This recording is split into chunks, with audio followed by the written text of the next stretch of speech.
Hello.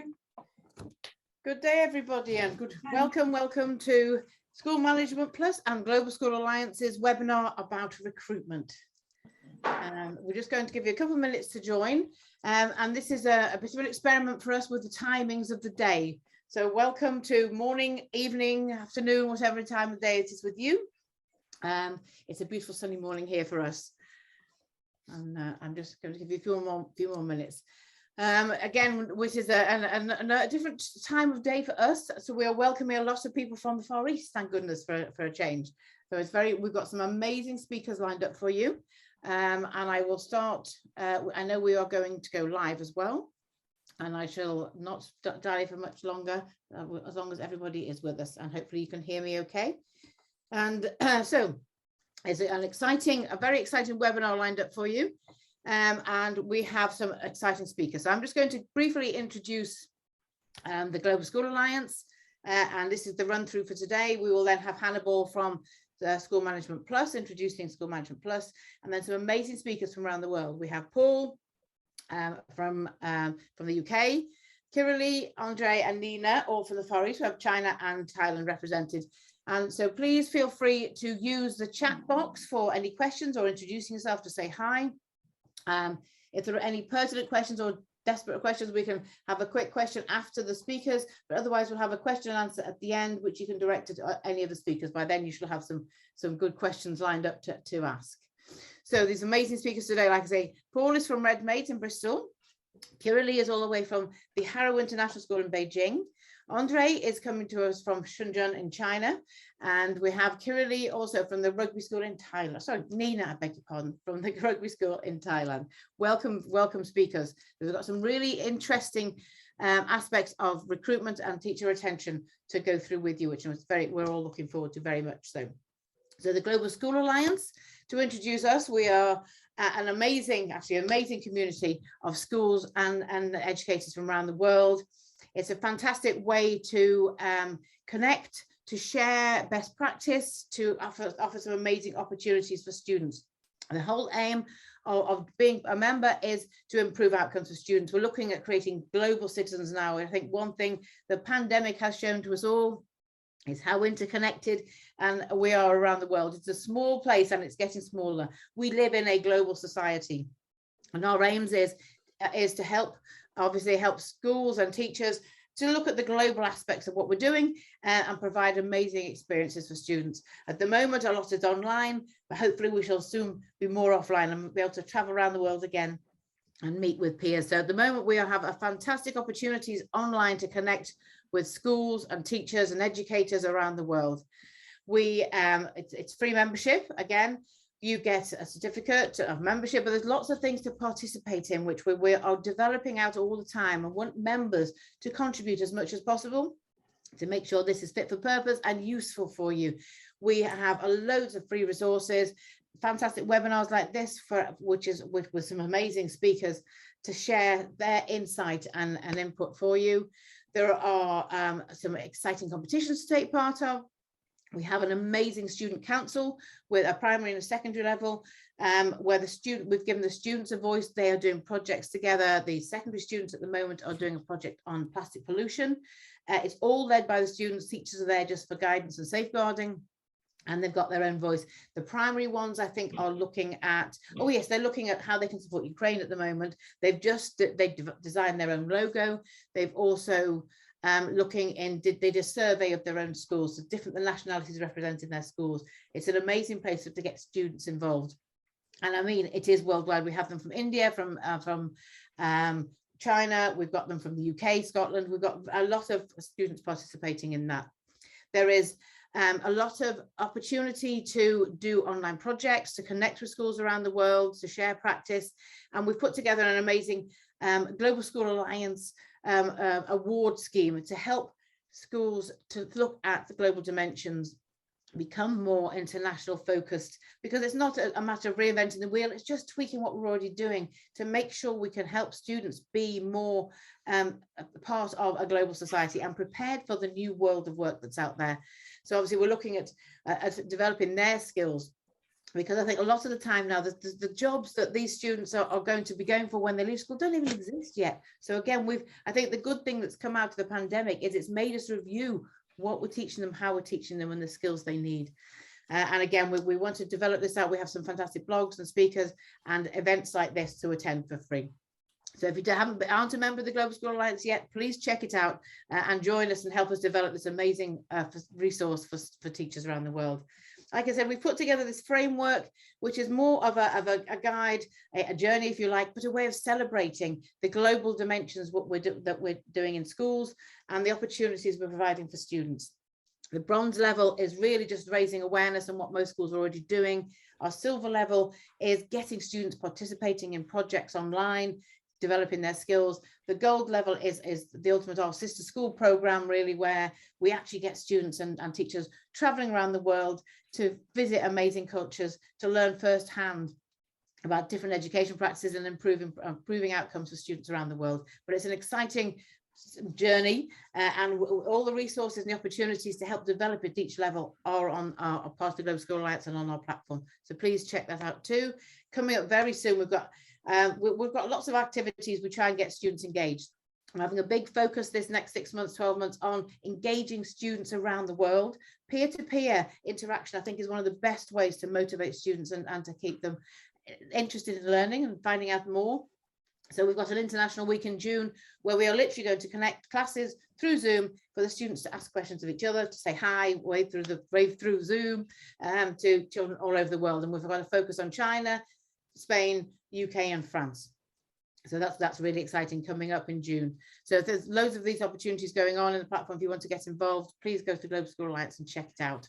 So that's our introduction to Global School Alliance, and I really want to get on to learn more from the speakers. So if I can hand over to Hannah from School Management Plus, she'll introduce School Management Plus to you as well.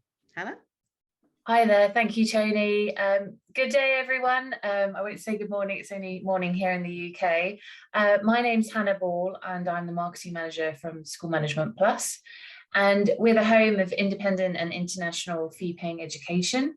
We're a digital platform. You may have come across our website, and we offer the latest news, insight, expertise and opinion on everything in the education sector.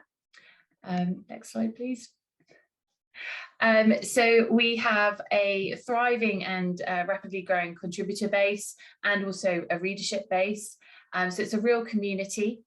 And we have 3 global publications as well, which come out quarterly. They are the Independent School Management Plus magazine, International Schools magazine, which has been running for quite some time, and our new magazine, which launched just last September, is Wellbeing in International School magazine. So it's very sort of a topical content around wellbeing. The content platform and magazines are aimed at school leaders, heads, bursars, educators. Sometimes we even have content for students, and it's really focusing on the issues that matter to the running and managing of an independent school. We're always looking for new contributors. So if you're a school leader, no matter where you are in the world, you have some expertise or opinion on something or a story to tell, please do get in touch with our editor, and we'd love to hear more about what you want to tell us. Thank you. Oh, you're on mute, Tony. Typical rookie error. Beg your pardon. Thank you so much, Hannah.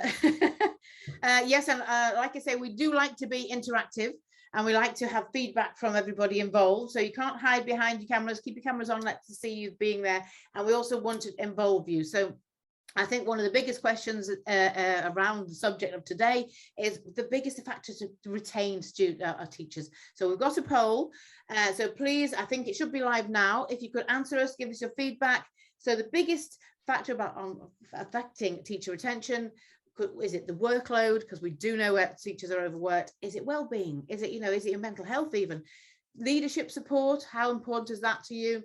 Career progression, is it a dead-end job, or are you ambitious? And how much professional development is available? So please contribute to the poll, and Alex, it's very interesting. Thank you for those who are already contributing it. And I'm really surprised that well-being isn't featuring at the moment, which is a surprise, to be honest.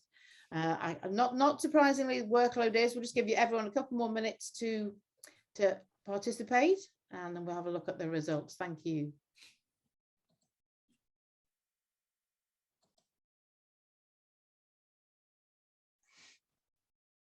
Wonderful. I am really actually surprised that nobody has put down well-being. I suppose it is a kind of side effect of the workload, to be honest. And workload is definitely up there, isn't it? It's 40% at the moment. Okay, has everybody voted? We all participated. Thank you so much for your participation. So the results are, as far as I can see, are the fact workload, which we kind of knew would come out at 40%. Nobody has said well-being is an issue for staying in the job. Leadership support, again, without the backing of your management, you do struggle. So that's 30%. Career progression, 20%, and professional development opportunities, 10%. Thank you. I think that is quite an insight there. Thank you so much for your participation in the poll. So we shall carry on, and let's hear from our amazing speakers today. So like I said, we have a fantastic lineup, and I'm going to ask them to share the screen, introduce themselves, and share what they've got to share. So Paul Dwyer from Redmayne High School. Thank you, Paul. You're first up. If you'd like to, I'll stop sharing if you'd like to take the screen and introduce yourself. Welcome, Paul. Well, good morning, everyone. Just bear with me one second when I get this sorted. There we go. I will say, and forgive me, it's rather early here in the UK at the moment, and they're doing the fire alarm testing in school. So if that does happen, I will mute myself for a few seconds just while that happens, just so you're not all subjected to that. But yeah, do forgive me in terms of life goes on around us, I suppose. So I'm Paul Dwyer. I'm the head here at Redmayne High, and I suppose if anything, I would draw my presentation around this idea of post-pandemic retention and recruitment reflections. I use post definitely in inverted commas, because I don't think in any shape or form we are past COVID, but I know that there's a number of governments, my own included, who are clearly kind of signaling that we are now living with it, and that's a decision that they've made. Obviously, from a school's perspective, it is something we're going to be living with quite some time, whether it's the ongoing disruption and effects of it, or indeed the aftermath of as people contend with it. And I'll come on to some of those. So that's what I want to try and give some kind of frame to this morning's presentation about. Just a little bit about me. So I'm the head at Redmayne High School for Girls. It's an all-girls 7 through 18 school in Bristol. I'm the head of the senior school, so I deal with the 11 to 18 section, and we have a junior school head who oversees the junior section. I've been here since September of 2020, so kind of my headship has mainly been through COVID and reflecting on all the challenges and changes that has brought to us as an institution, but also, in education more generally speaking.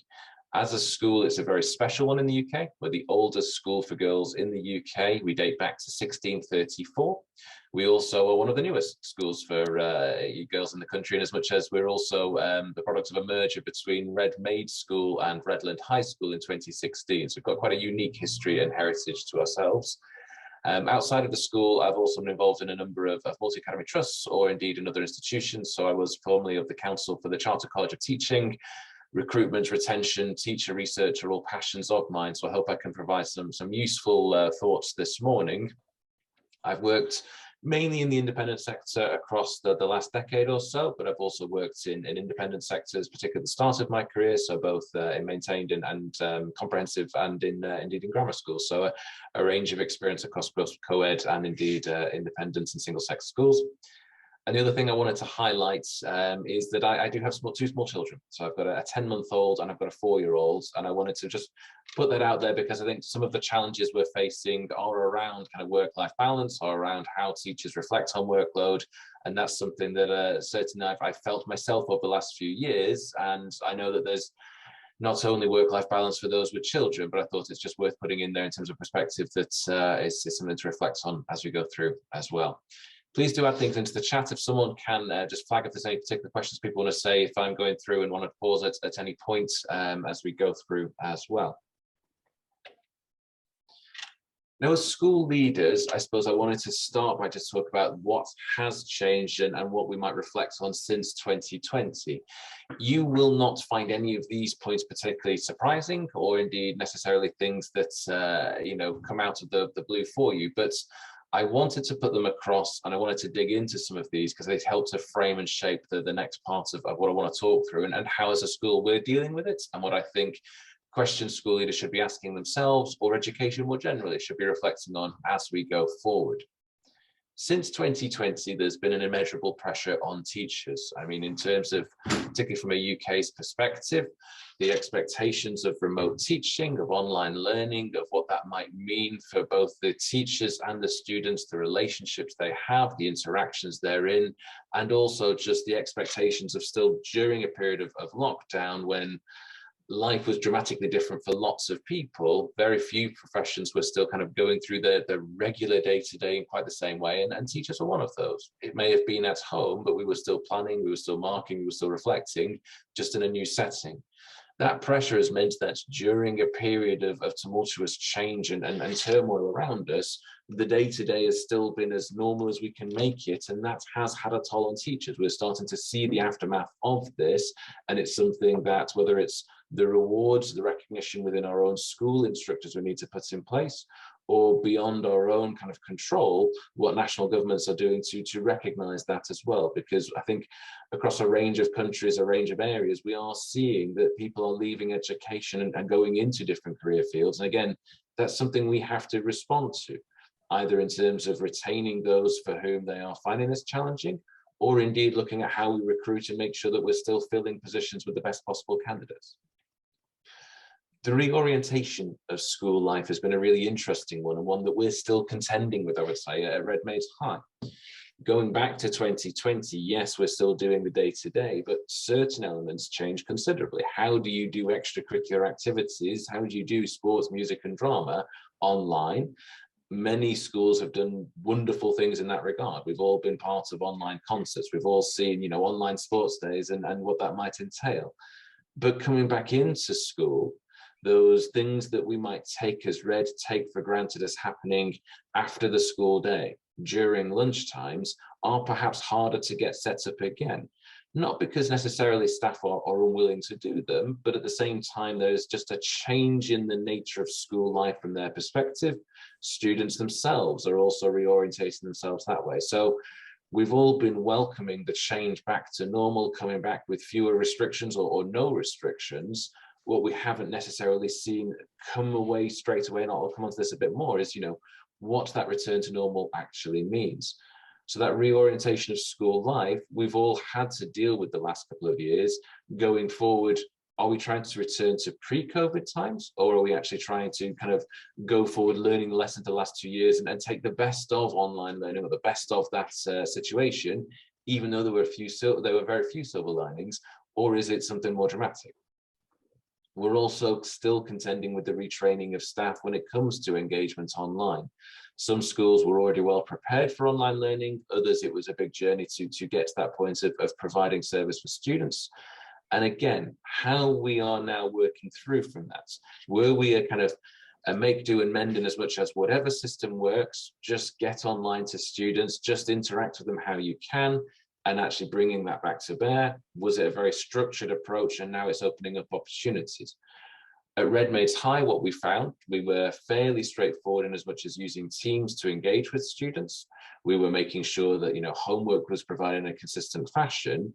But what actually did explode, and things that we're still working through, is just the plethora of apps and ways that students might complete their work, or might engage with teachers, or indeed do things like polls. So we've got Kahoot, Nearpod, Quizlet, quizzes. There's a whole manner of things that actually we're now in a consolidation process.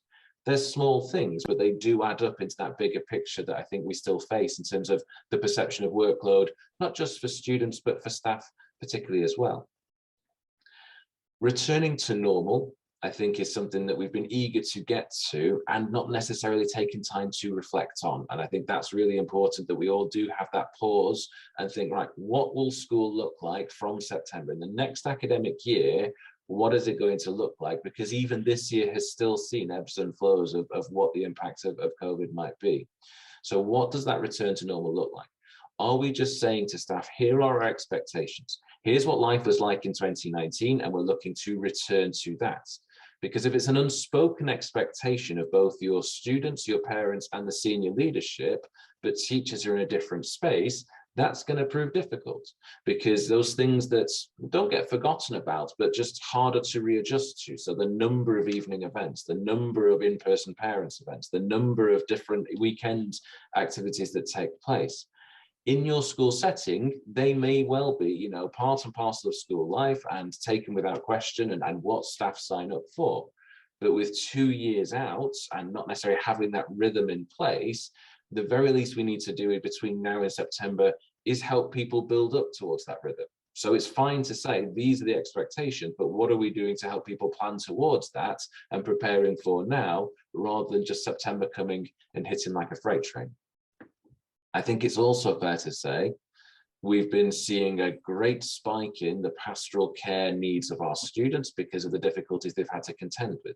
The complexity of mental health challenges, everything that they've had to contend with, these have been life-changing times for students. You know, if we kind of look back at the impacts of COVID, let's look at more recent events in Europe and what's going on in Ukraine. There is a powerlessness that students are feeling in the world around them, while also contending with those kind of wider world problems like climate change.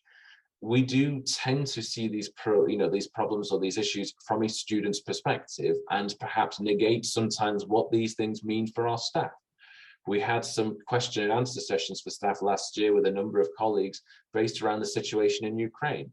Not because we were trying to, you know, put it front and center just for the sake of it, but we recognized that staff were feeling some of the anxieties that our students felt as well. So opening up that dialogue, thinking around what those welfare burdens are for our staff, I think is also important. We have seen a spike in staff taking time out for personal reasons, of staff absence because of, you know, long-term effects of COVID. So again, it's about not just planning to fill those absences, but recognizing the disruption that will have on other colleagues around. No one wants to be out ill, but everyone will feel guilty about doing so. And how do you support that side of the welfare issue? If staff are having to cover, how do you make sure that that doesn't become, you know, bitterness, or doesn't become something they see as another burden on themselves? There's no easy answers here, but I think it's worth really reflecting on all of these aspects together, seeing that bigger picture and not just kind of fighting each day as it comes, solving the problem in front of you. What I would say at the bottom here as well is that a number of these things have been exacerbated or accelerated because of COVID, but are not simply because of COVID.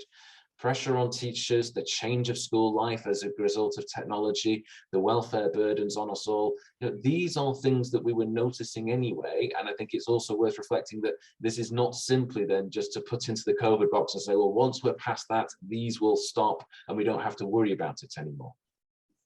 So looking ahead then, what can we do kind of proactively? What can we do to kind of look at the creation of a culture around these things? And there we've got, here we are. So what are we seeing in terms of the impact and the outcomes of some of those problems? There's been an increase in the desire of staff for flexibility. And again, this might not be a surprise to you, but I think once we've sat down and looked at the figures, again, that bigger picture is something for us to be aware of. We've seen not just a spike in numbers of flexible working requests and people to go part-time next year, but also a greater number of people asking for, you know, changes here and there, mornings out, afternoons out. So not necessarily part-time in the bigger picture, but just things to make either their life easier because they're still contending with challenges around childcare, or a reflection on that work-life balance that people are coming to expect. The expectations of colleagues, what is fair to be asking of people, is something that, again, is part of a dialogue and a conversation. If we're asking that students who've been absent are teamed in during COVID isolation, that adds additional aspects to the workload. So emails that staff are having to attend to, or things that they're having to put in place. Going forward, are you planning to change your absence expectations? We've made it clear to parents that if students are home and ill, they are home and ill. We are not expecting them to be teamed into lessons. Are we clear enough about that? Are there unspoken expectations that come out again? We've also had in the last few months, you know, colleagues who have suddenly said, you know what, this isn't for me anymore. I'm going to change career altogether. We've had some good and open conversations. I'm pleased, in one respect, in that it's not personal to the school. It's not about, what they found at Redmay's High that has been unworkable for them. But I'm still saddened that, great teachers are leaving the profession because of what they see are the bigger issues in education right now. So how are we either facilitating that and planning for it? And how are we, again, bringing people through? And I'll come on to that shortly. The recruitment cycle is also shifting. People are hedging bets, holding on until the last moment in terms of passing in resignations, or indeed making decisions early on and then seeing how things play out. The cycle of recruitment is changing in terms of when people are available. So are we able to recruit now for September? We've not necessarily found it as easy in some areas than others. Is that because of COVID and people unwilling to move? Is it because of changes we were seeing already? We're doing the work on that, but that recruitment cycle shift is interesting. Over in Bristol, one of the benefits that we have found is that people are looking to get out of London. We've had far more applicants from outside Bristol than we've ever had before. And I think that is a reflection of people getting out of cities. So again, in your own school, is there something that you can anticipate based on where you are situated? If you're in a big city where actually lockdowns have had a particular impact, or people are seeking to get out and have a change of environment, what might that mean for your recruitment?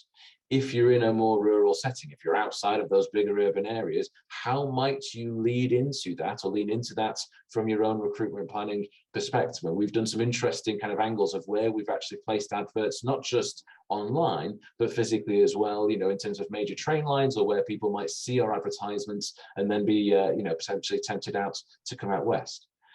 This greater flexibility and this whole picture, I think, is a reflection of that fact that teaching hasn't changed. Many of our colleagues, many of us around this call, will have seen friends in different industries who are working from home far more regularly, who've seen far more flexibility in what's available to them, and they have seen that as a real boon.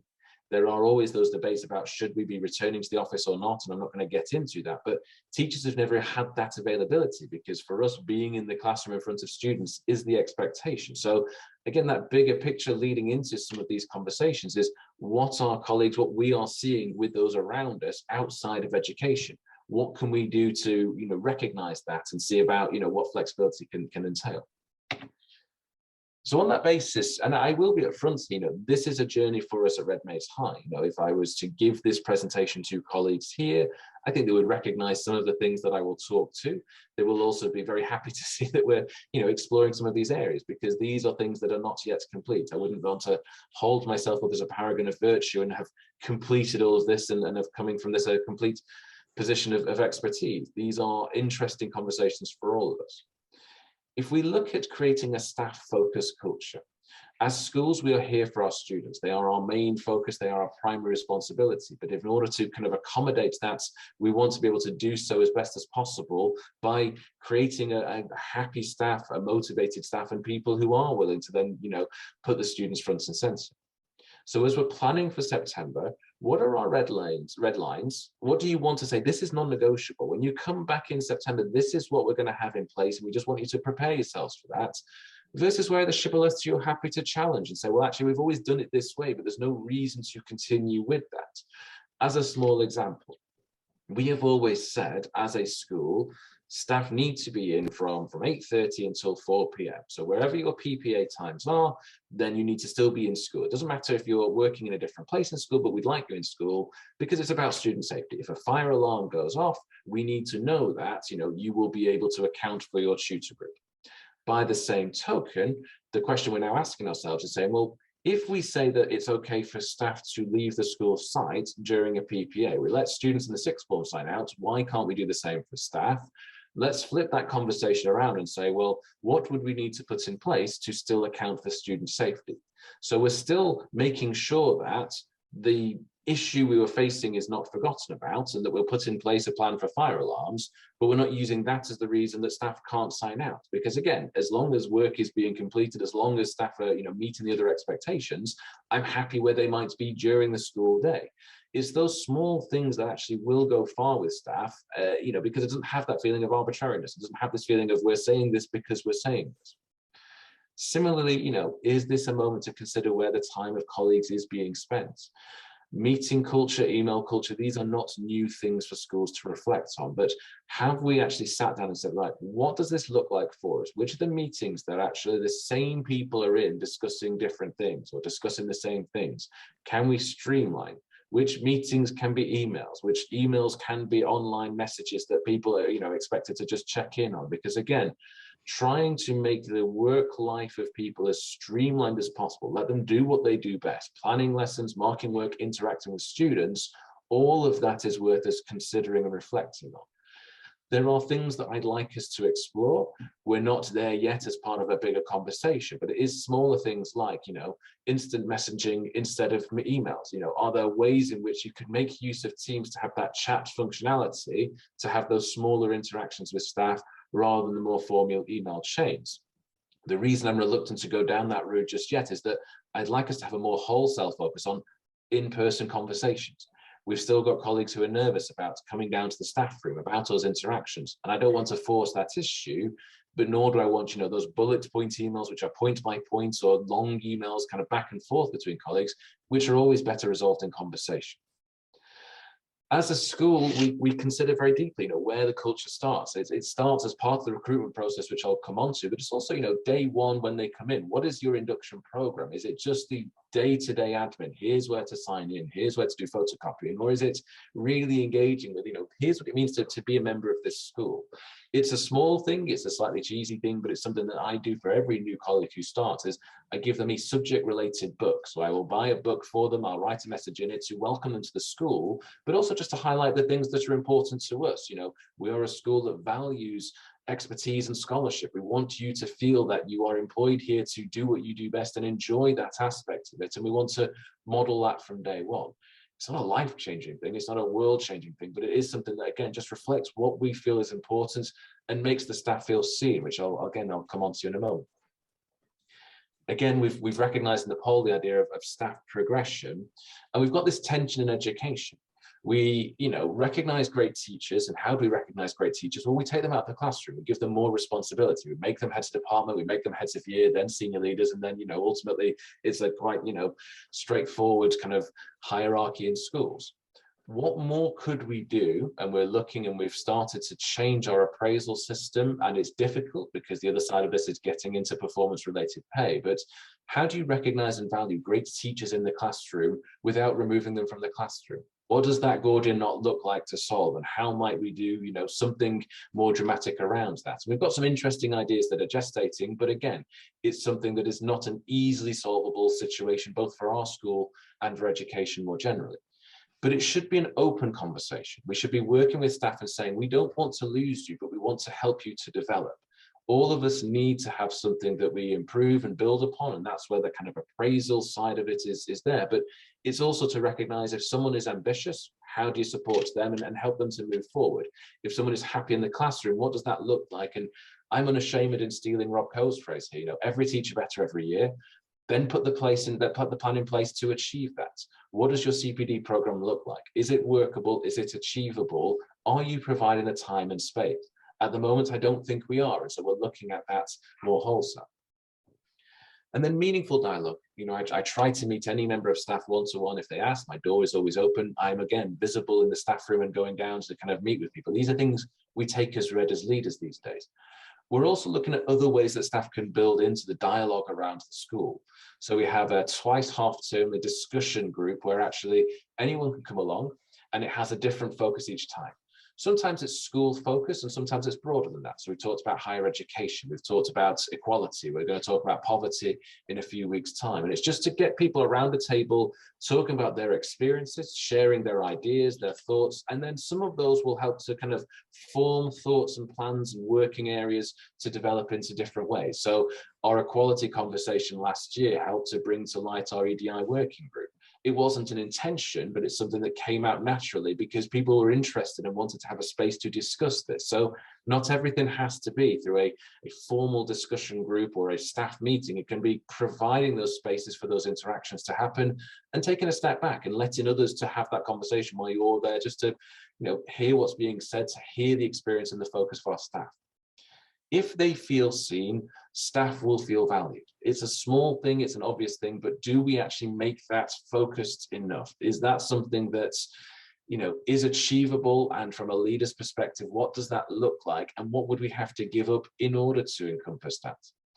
There's a picture of the Library of Alexandria here because there's a quote I like to use with students and indeed with staff, and it's RFK who talked about this was relating to poor people not being seen, but you could say the same about our staff not being seen. If Robinson Crusoe was on an island with the Library of Alexandria available to him, would he even open a volume if he knew that he wasn't going to see another face again?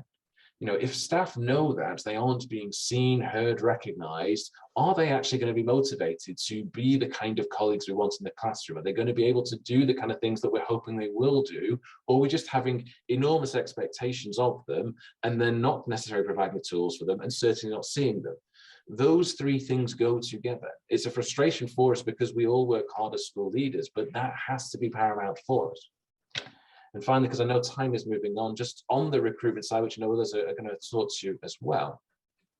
Do you identify what it is you're looking for? And not just in terms of we're looking for a great teacher, but are you replacing an experienced teacher and you're looking for a kind of an NQT and an ECT teacher to come in? Are you looking to replace experience with experience? Because that will change the kind of adverts that you're looking for, not just the normal line of NQTs are welcome to apply for this post. I mean, actually the language you use in the advert, what you're talking to in terms of progression opportunities or recognizing experience. What are you doing to advertise and reach out? Not just on LinkedIn, not just on CES or wherever you might advertise, but in different networks, reaching out into research groups, reaching out into areas where, there are great teachers to be found, whether that's directly from universities, whether that's from local communities. There are ways and means that we can, I think, be better at reaching out in that. Our process looks dramatically different now than it did, say, 2 years ago. And that's because of, again, work that's been done by great colleagues around me to say, look, our process is a ringer that people go through and don't necessarily recognize at the end why they have or haven't got a job. It's all a little bit, intransparent. So what could we do about that? So it starts with, thinking around blind shortlisting and recognizing the values in a recruitment process in terms of application form, what we're actually looking for and the small things around the edges that, blind shortlisting helps us with. But then in the process itself, getting in touch with the candidates, explaining what they're going to go through, telling them who's going to be in which parts and indeed what each part is for. If there's a panel interview, here's what we're going to be looking for. If there's a written task, here's the aspects that we want you to be able to consider here. If there's a lesson, here's what the focus of the lesson is, and here's what we're looking for in the lesson. Is it the interaction with the students? Is it subject knowledge? Because again, sometimes we just expect people to jump through loopholes that are in our head and are different head to head. And so what I'm looking for is very different to what a head I work for has been looking for. That's no criticism of who I've worked for, indeed a criticism of myself. It's just, if you've got different heads looking for different things, let's at least make that obvious to candidates so they know what they're preparing for and help them feel the process has been a valuable one. And I think the final point I would make is, the danger of fit. We want people who will fit into our schools, and as much as they recognize when they apply for us that there's an ethos to our school, there is an approach we will be taking, there is something that is unique to why we do what we do. But fit can also be a double-edged sword, in as much as it's people who look like us, people who get us. And again, if we're trying to be considered, if we're trying to make sure that we're truly, diverse in our recruitment, if we're truly inclusive in what that looks like, then we have to really ask ourselves, is fit a nebulous term to make us feel better about ourselves, about, the unconscious bias of I will recruit people who look like me if I'm not careful. So it's not making things obviously different for the sake of it, but it's saying, look, fit needs to be definable. It needs to be something that you are actually looking for in a process in a transparent manner, rather than just, well, the example of safeguarding they gave wouldn't work here. Well, actually, if they've got a good instinct in the safeguarding example they gave, it's the different experience that you're seeing there, rather than the fact that they wouldn't fit here. There's a difference between those two. And I think as schools, we don't always recognize that either. So recruitment as a whole minefield, that's something that, again, we could be better at, we can be better at reconsidering. And I think, sometimes it's not about being radical for the sake of it, but saying, look, where are the big questions we might ask ourselves to get the better results, not just for our students, but for the whole institution as well. So I'm going to stop there because I've rambled on at you for 20 minutes I've had. I hope that's been useful, and happy to take any questions at the end as well. Thank you, Paul. That was amazing and very, very useful. I just want to apologise. Some people have arrived late. This is being recorded. You've missed a fantastic speaker there in Paul, but you can see it again on the platform. We will keep the recording and share it with everybody. There has been a few questions in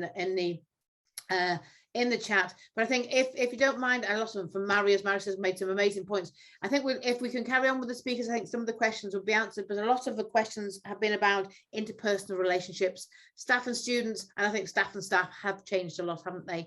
But if it's possible, can we all right that we can address that maybe a bit later on, and we can hear from Kirili first, because I think it will also, some of the questions might be answered. So I think, Kirili, are you okay to share your screen and introduce yourself? Yes, thank you. Thank you.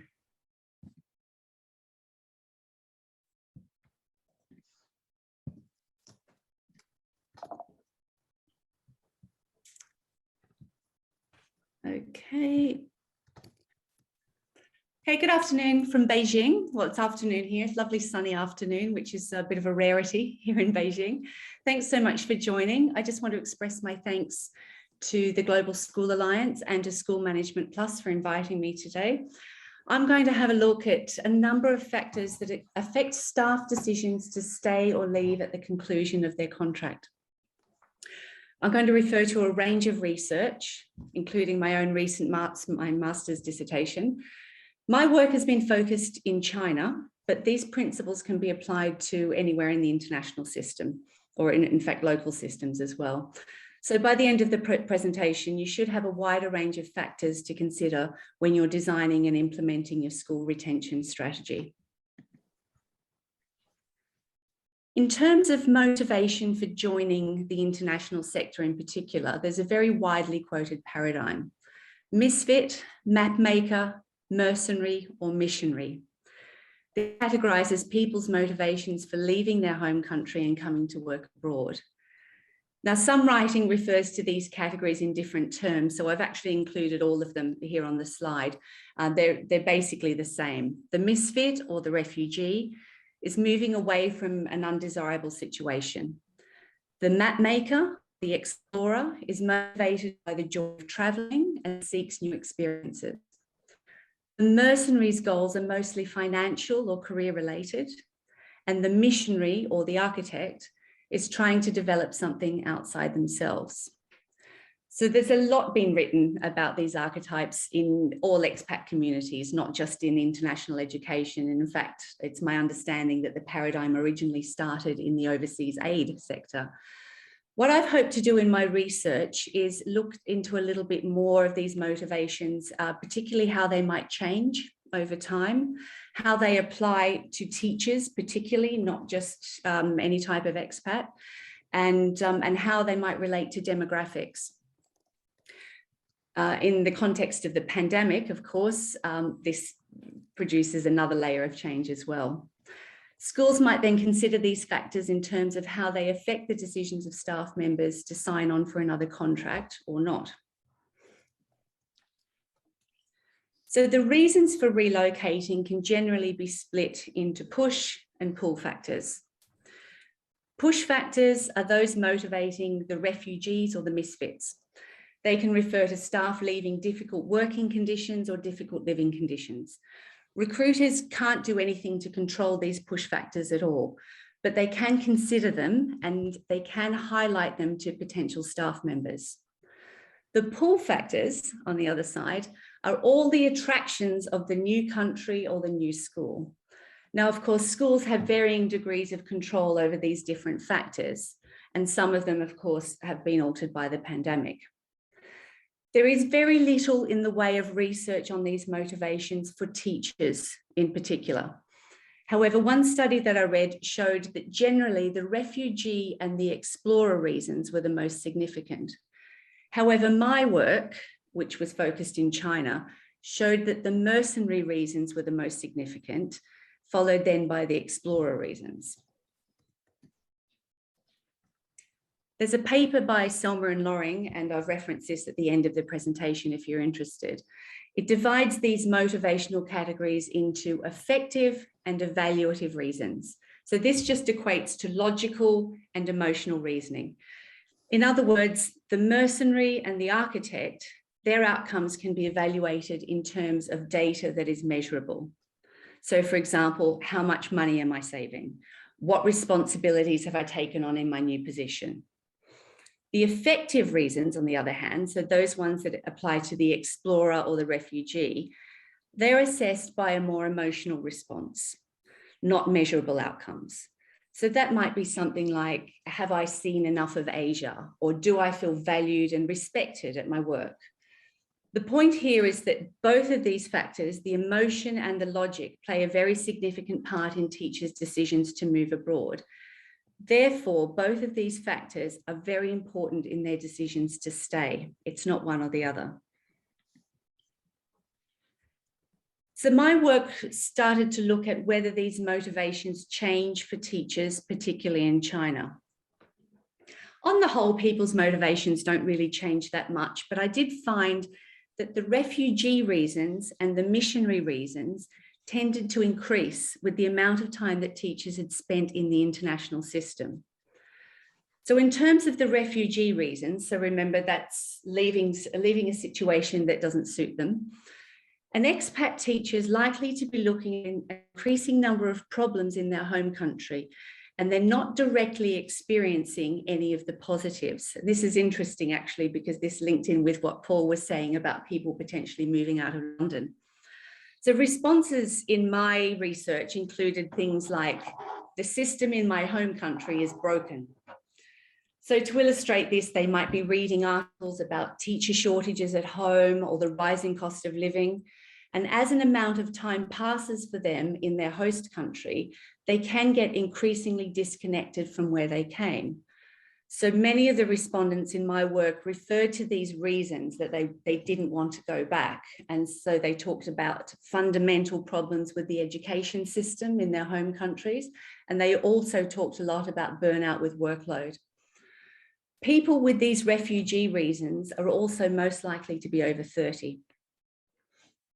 Another pattern is that now that the adventure and travel are a bit harder to access, some staff members are becoming happy to focus on the monetary incentives, even though they weren't previously a priority.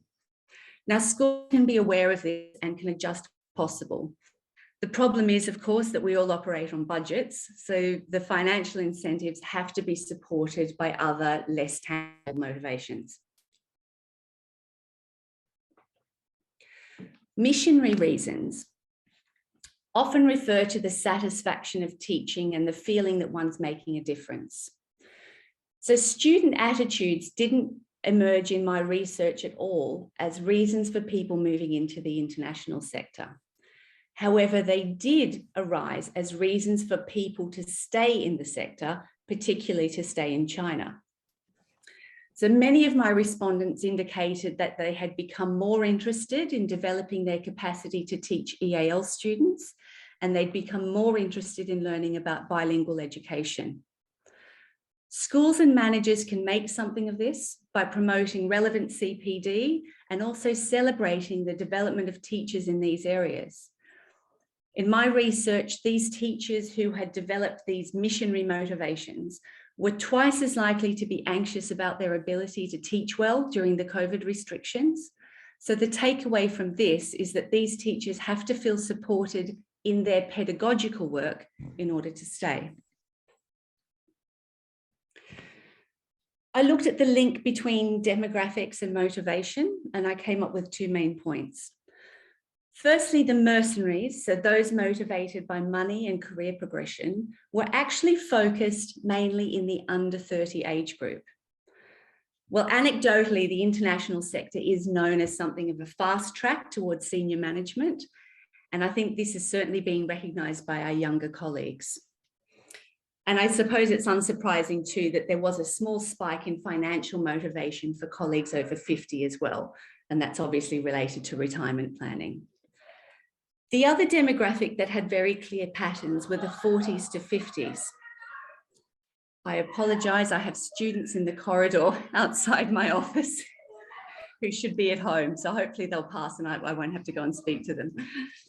So the 40s to 50s, this group firmly fall into the map maker archetype. And that's something on which school leaders can really reflect. As my subjects were all in China, it really posed some very difficult questions in terms of how this demographic can be encouraged to join and stay in schools on the mainland. Firstly, the channels for travel within and from China barely exist anymore, and it's certainly more difficult in other parts of the world as well. So this means that employers have to replace that adventure offering with something else. And for this 40 to 50 age group, the other priority is their own children. Now, a really key point that came out of my research wasn't actually something I was originally looking for, was the importance of the provision of staff families. In fact, 17% of my respondents actually went out of their way to mention it independently, either in their survey or their interview. So the success story that I saw, I mean, that's the staff members who are happy to commit to their roles, to the uncertainty of the pandemic and not go back to their home country. They often noted the opportunities for their own children. These included academic opportunities, of course, but they more often referred to the desire of their parents to raise worldly children who are settled and happy in the host country. By the same token, many of the respondents who were returning to their home countries, who were leaving the international system, referred to their own unsettled children. Now, of course, none of this is going to come as a surprise because, of course, parents are going to make choices based on what is best for their children. But what was very interesting here is the extent to which this one factor seemed to eclipse pretty much every other push or pull factor for that demographic, including salary, opportunities for promotion, the inability or ability to travel, or whether or not they could see extended family in the home country. These children in the international system are not expatriating to support mum or dad's career. That might be the case in other industries. These children are really the reason that mum and dad are here in the first place. And recruiting schools would do very well not to underestimate this factor. Having said that, the market in China, and as well in many other countries, particularly Thailand, has shifted very much towards a local clientele in what are referred to as type C schools. So the stereotypical international school, which is bringing together students from diverse backgrounds, have become fewer. And this poses a really important conundrum for school employers in reflecting on how they can best cater for staff children.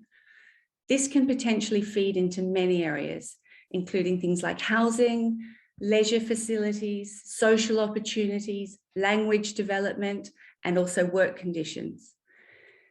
In many respects, it makes more sense for schools to recruit families because teaching couples are obviously more economical to hire. But also families are not seeking the freedom to pack up for another destination at the end of each contract.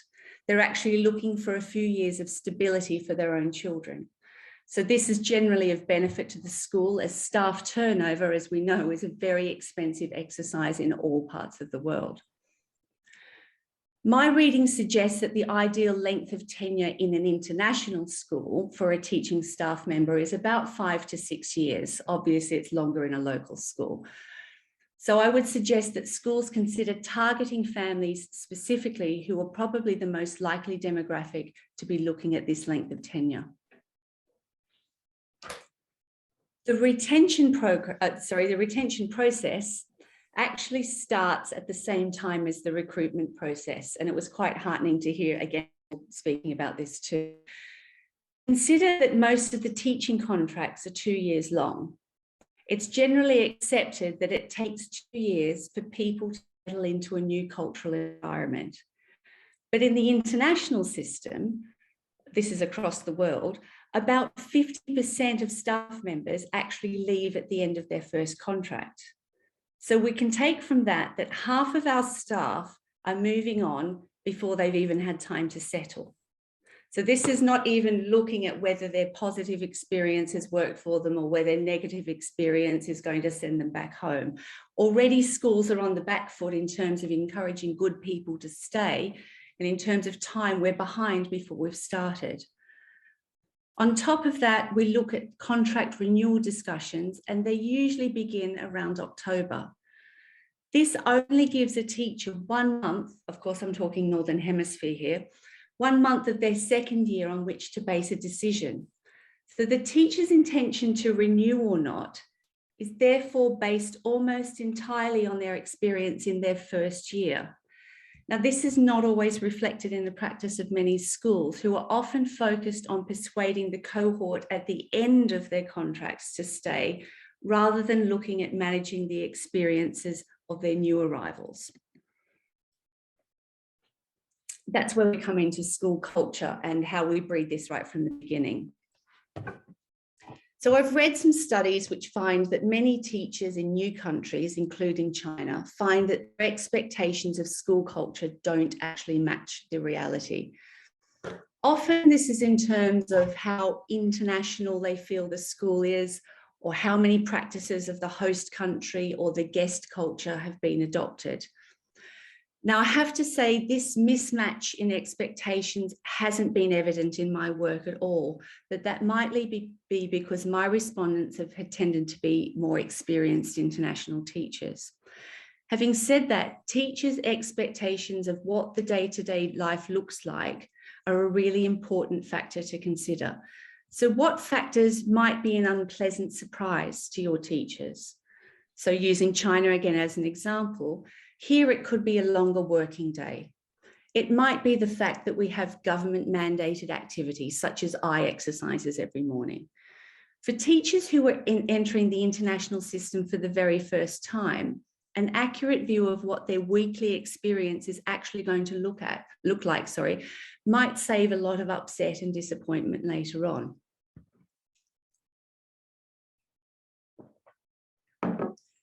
This is also an opportunity to promote your school experience to teachers who are shifting for those refugee motivations. So you can paint an accurate picture of your school culture, but be sure to include and promote the differences also that your new staff may see as favourable.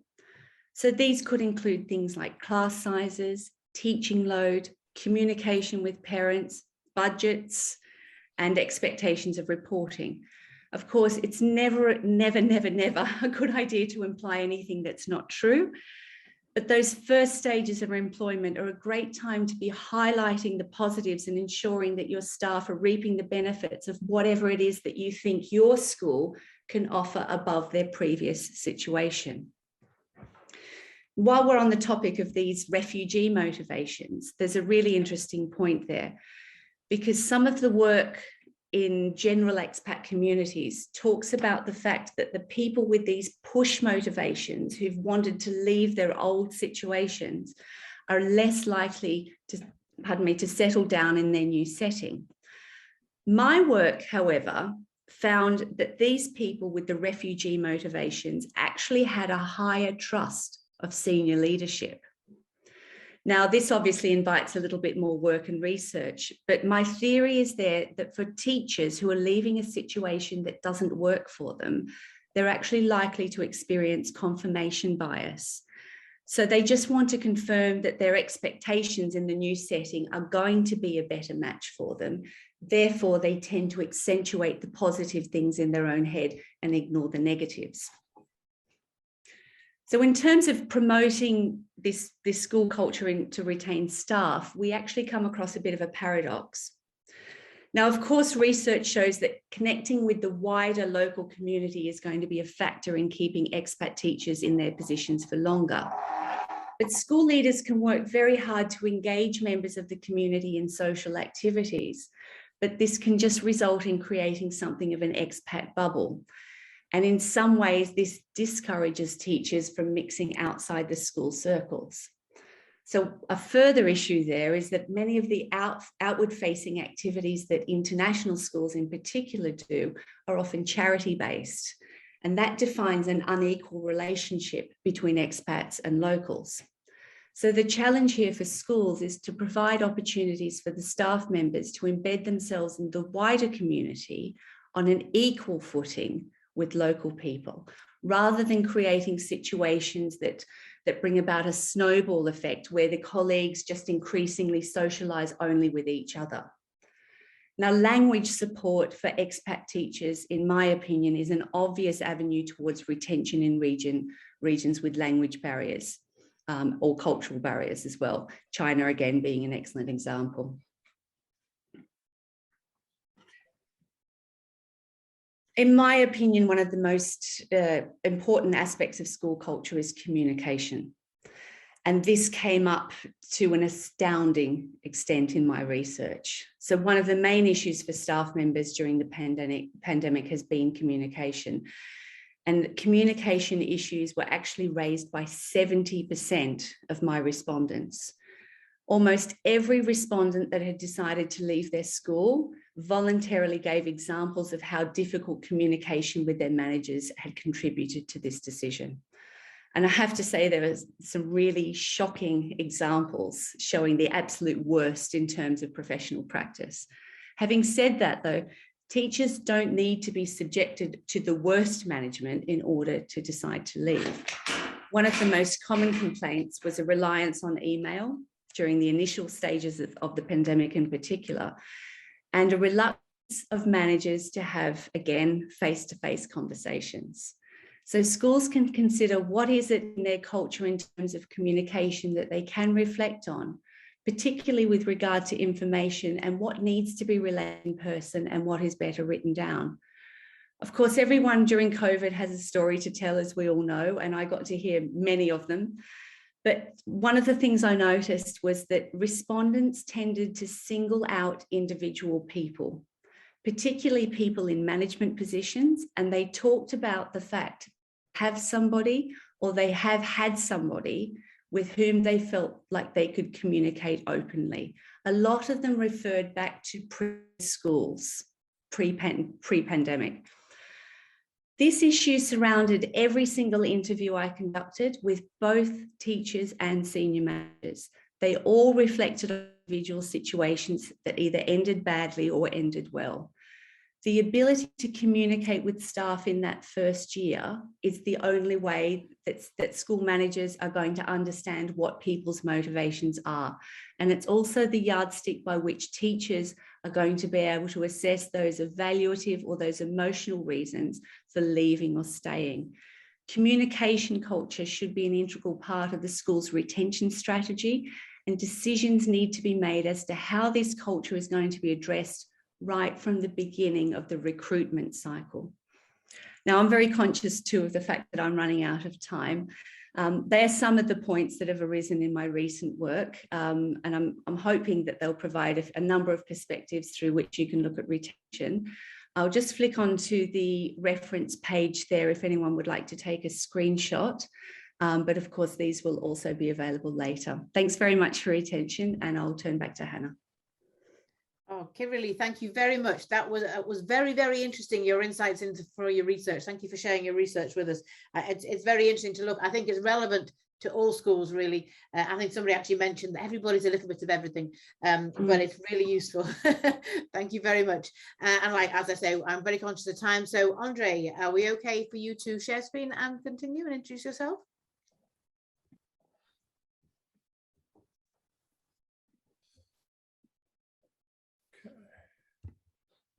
Do we have?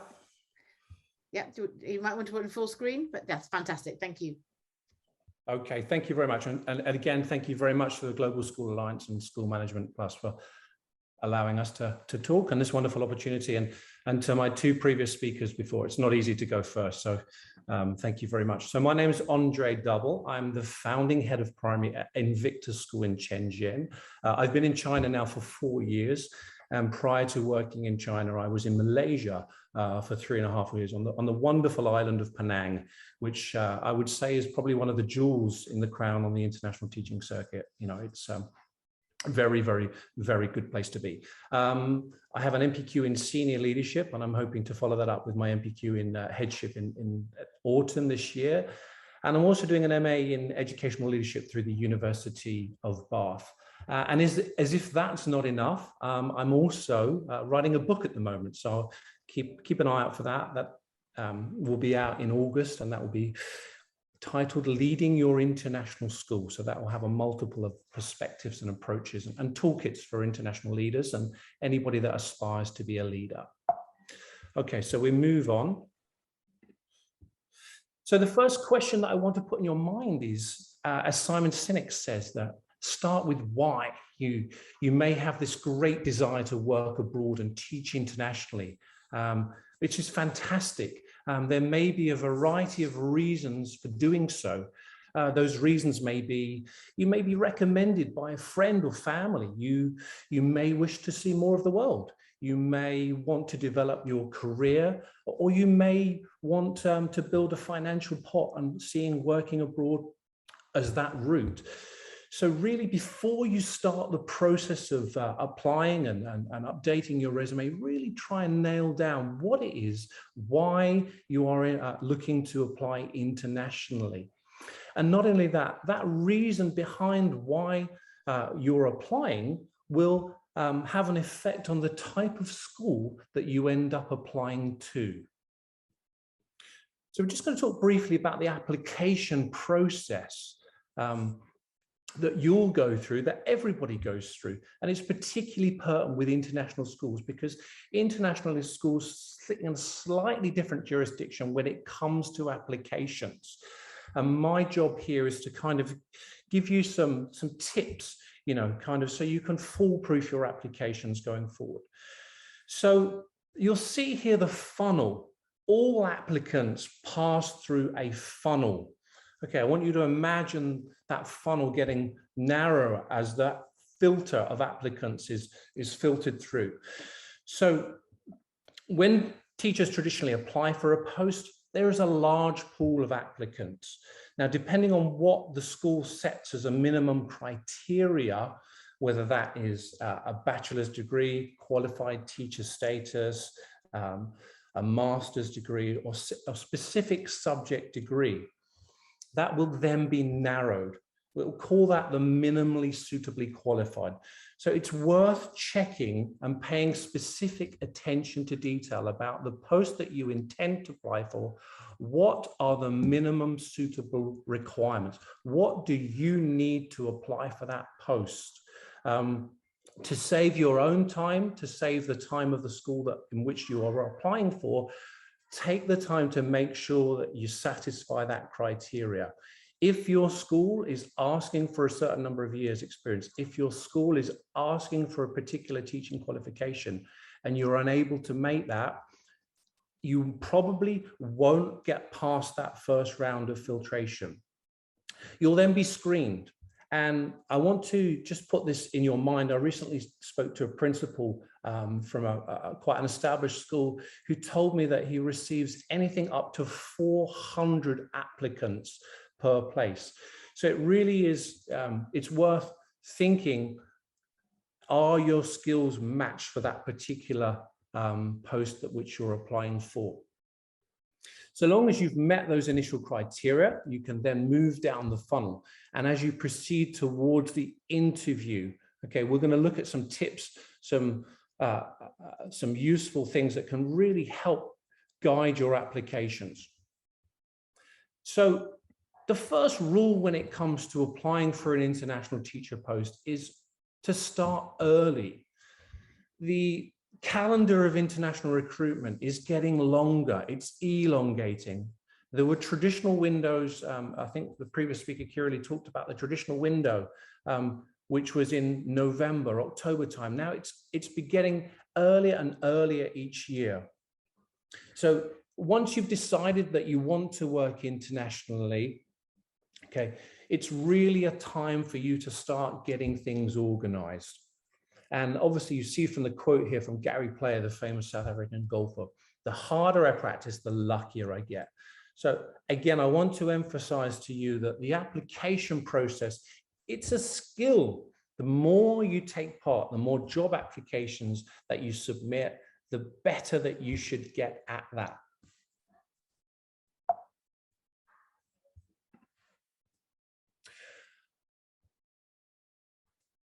Okay, so rule 2 is to do your research. Okay, and now your first port of call really is the school's website. Use the website as your go-to for all knowledge pertaining to anything to do with curriculum, to do with culture, to do with the workforce, to do with accreditations. look at and seek out if the school has an accreditation or if the school is working towards an accreditation. And you'll see there, I've just given a couple of examples of COBIS, CIS, or FEBISIA. There are untold numbers of accreditations. But if you can draw that knowledge out and integrate that knowledge within your application, you're giving yourself an extra edge. And obviously, if you have been through an accreditation process yourself, again, you are adding extra credibility to your international teacher application. Look at the students, look at the facilities of the school, look at the principal and the leadership team, their background, where have they worked before? Look at the school's core values, and when doing so, try and align them with your own values. Do your values match the school's values that you want to apply for? And in certain instances, they may not. So that may act as a deterrent to apply to a particular school. And that's okay, because the application process is a two-way process, and it's a process of best fit. You may not necessarily be the best fit for a particular school, and that is okay. Look at formula alumni. And again, look at the approach to curriculum. Now, I want to mention the IB curriculum here, because the IB curriculum is a very different curriculum. And to work in an IB school, you will need to demonstrate that you are working towards qualification, you are taking part in specific IB professional development, or that you've done part of your degree within an IB framework. It is not impossible, it's not beyond the realms of possibility to work in an IB school directly, but because the curriculum framework is different, it is very values-based, it is very helpful for you to accrue that knowledge of the IB framework. So I don't want to read this. I don't want you to read the whole personal statement here. But our third rule that we move on to is obviously selling yourself. Okay, now, and your own vision. So you'll see the key words that I've highlighted within the statement: collaboration, inclusive, climate of learning, relationships, organization, expectation. Okay, these are key words that are centered around improving student outcomes. We improve student outcomes when we collaborate. We improve student outcomes when we create a climate of learning. We improve student learning outcomes when we foster successful relationships between teachers and students, and between teachers and parents. So when you are writing a personal statement, bring it back, draw your statement back to student outcomes. What factors are there that you know, that you research, that you understand, that have a demonstrable effect on student outcomes? If you do that, then you will not be going, you'll be going down the right path, so to speak. And just take the time just to pick out a couple of key words there. And you'll see at the end, we've annexed on in terms of any leadership development, any training, any professional development training that you may be taking part in, or you may have just been, completed. In the last sentence, I've talked about the growing practical use of coaching. And this is something that I want to draw your attention to. Lots of schools are now adopting coaching frameworks. Leaders are coaching. And what is coaching? So coaching is basically a method of moving teachers from a dependency to a level of interdependency, creating an environment where teachers necessarily think for themselves, can solve problems and challenges by themselves. And with COVID, as we know, that's increasingly important.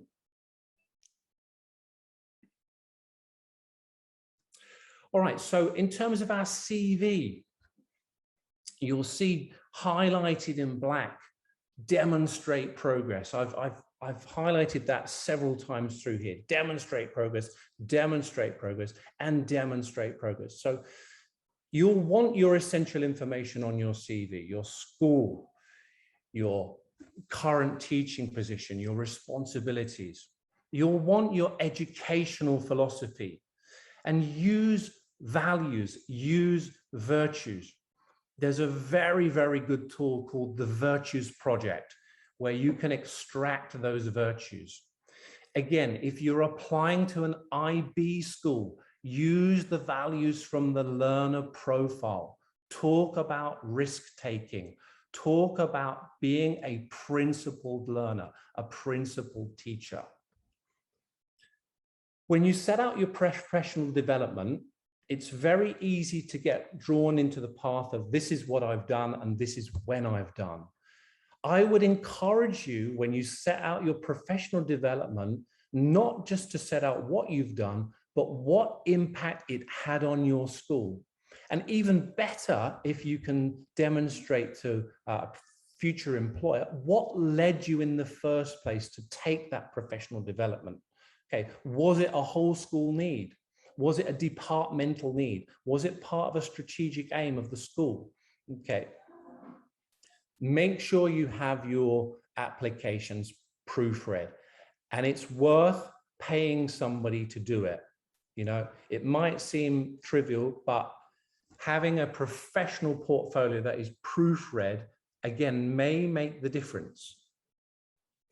Now, one question that continually pops up is references. You know, oh, I'm not quite sure whether I want to include my current principal. I'm not quite sure at this moment in time whether I'm going to let them know that I'm applying for jobs.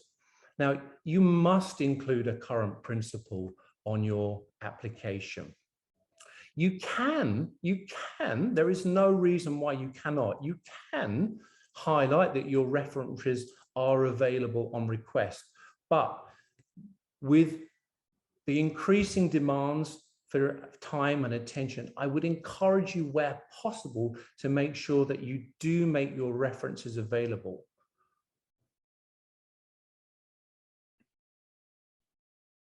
So let's just talk about the CV and look at a couple of examples. So in the first example, this is an example of a CV perhaps that would come across my desk routinely every week. And here's a grade 5 teacher, and this grade 5 teacher has planned and delivered their lessons in English.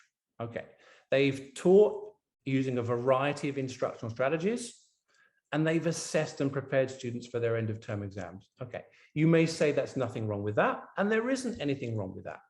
But what it is it's very basic. It doesn't tell me what behaviors that they've used. It doesn't tell me where students have made progress. So if we just go back to the previous slide, demonstrate progress. Okay, so here's an example of how you can demonstrate progress on your CV. Now, this teacher is telling me they teach the Cambridge curriculum. They've set it out. They've told me, my school here, we are a Cambridge curriculum. So they've lit a spark with me. I'm reading now. They've told me how many teachers, how many students that they teach. They've told me in terms of student expectations, where their students are. They've told me what strategies that they use. They've talked about how they've incorporated Taught for Writing. They've talked about online digital platforms that they are currently using, again, which is very valuable.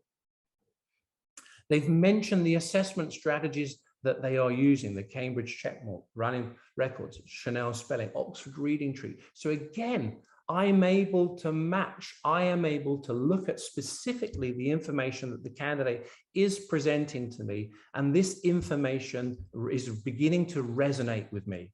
I'm beginning to see that this teacher and the information they have presented here might be a good candidate for our school. Okay, so when thinking about your covering letter, Some schools will ask you for an A4.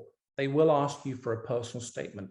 If you are using an application tracking system, for example, with Search Associates or through one of the larger group of schools, such as the English Schools Foundation, you may be asked to present a large personal statement. Here, we're just going to discuss briefly a covering letter that will supplement your application. Obviously, introduce yourself, your current role and your main areas of expertise. Leave a hook, leave something that the school would be encouraged to follow up. But as a rule, you should really keep your covering letter brief. Your CV, your application will do the talking for you. Now, again, I recently spoke to another principal before I came on to the webinar, and he said that given the enormity and size of applications, he actually timed himself, and he told me that he has around 40 seconds to review each application. Now, you may say to me, well, that's 40 seconds. It isn't a great deal of time, and I would wholeheartedly agree. But if you're dealing with hundreds of applications, then you really need to get your point across. Brevity is key.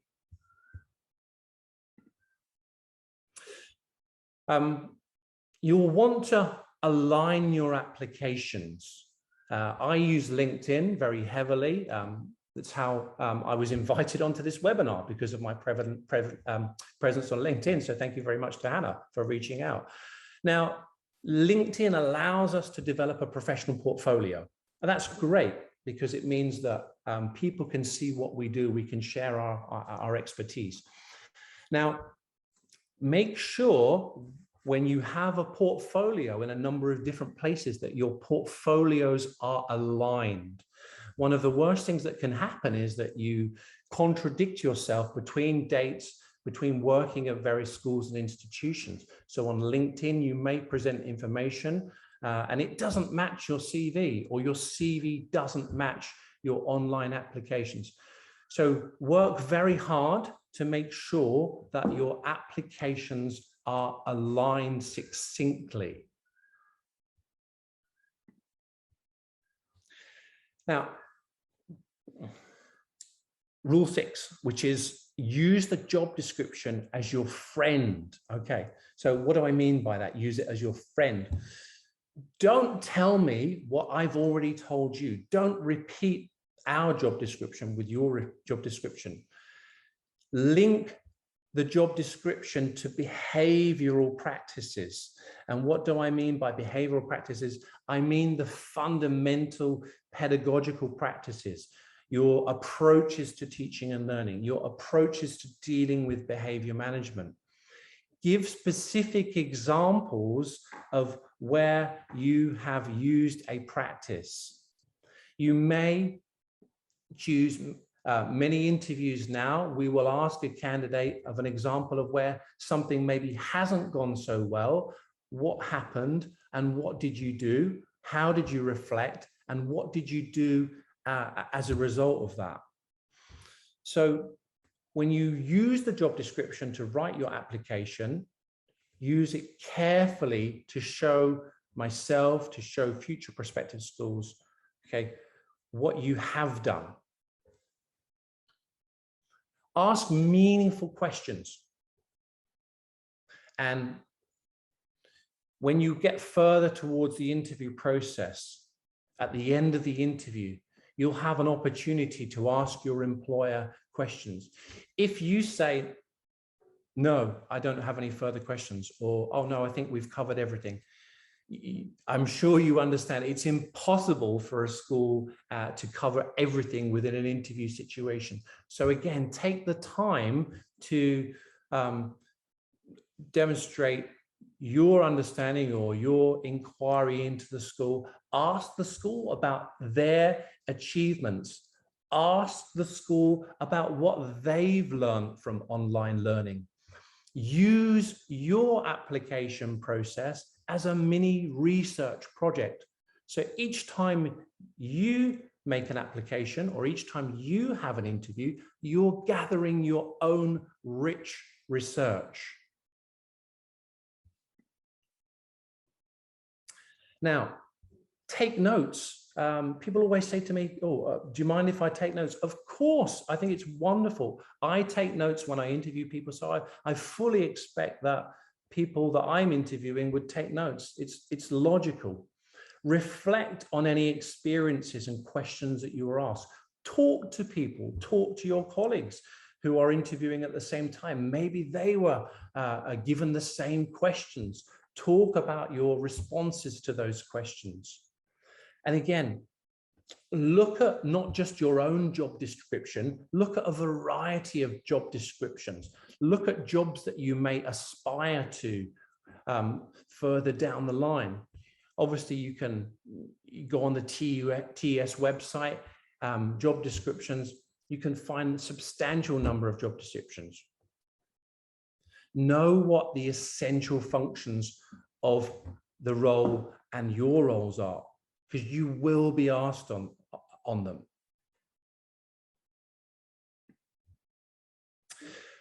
So some application don'ts, and as tempting as it may be, please don't reach out to anybody at the school in the process of your application. It doesn't look good. There is a professional process that you need to follow, and you need to let it follow that course of action.